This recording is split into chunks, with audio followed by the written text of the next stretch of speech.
Soil repotting చేసినప్పుడు old సాయిల్ని కూడా ఇందులో మిక్స్ చేస్తూ ఉంటాం కదండి. అలా మిక్స్ చేసినప్పుడు అక్కడ ఎక్కడైనా సరే వేర్లు కానీ లేదా దుంపలు కానీ ఉండిపోతే అవి మళ్ళీ మనకు రీజనరేట్ అవుతూ ఉంటాయి. అలా వచ్చిన మొక్కల్లోనే ఇది కూడా ఒక మొక్క అనమాట. చూసారు కదా, ఈ కుండీలో వచ్చింది. ఇప్పుడు మనం ఒకటి కాదండి 2 వచ్చాయి. ఇప్పుడు మనం వీటిని తీసి రీపాటింగ్ అయితే చేసుకుందాం.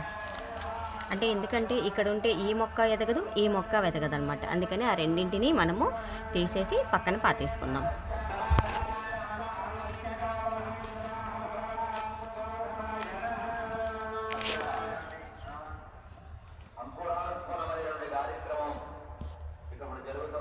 ఇదిగోండి, ఇప్పుడైతే ఇందులో ఉంచేద్దాం మనం తీసినటువంటి ఈ మొక్క.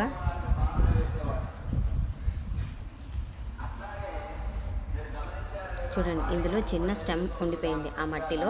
అందులో నుంచి అయితే మనకు ఈ మొక్కలు వచ్చాయి అన్నమాట.